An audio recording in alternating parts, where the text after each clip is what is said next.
నీవు నమ్మితే నజరేయుడైన యేసు ప్రభు అన్నాడు, నా మహిమను చూడబోతున్నావు. హల్లెలూయా. నా మహిమను నువ్వు చూడబోతున్నావు. ఈ రాత్రి దేవుని మహిమను నువ్వు చూసి వెళ్తావు. దైవజనమా, ఒక మహిమ మీ ఇంటిలోకి దిగవచ్చును గాక.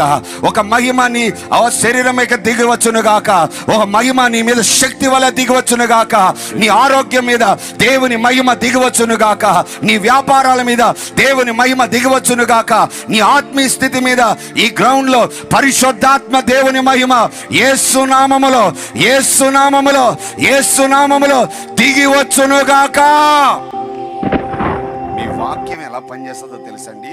వాక్యం వింటున్నప్పుడు నీ చెవి ద్వారా వెళ్ళి అది నీ రక్తంలోకి వెళ్ళి అది నీ ఎముకల్లోకి వెళ్ళి ఏ విధంగా క్యాప్సెల్ పగిలి పనిచేస్తుందో వాక్యం నీలో విత్తనముగా పనిచేస్తుంది, శక్తివంతంగా పనిచేస్తుంది.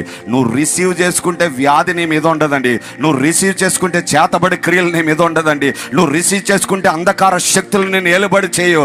ఎందుకంటే ఈరోజు నువ్వు మహిమ చేత నింపబడే తిరిగి వెళ్తావు.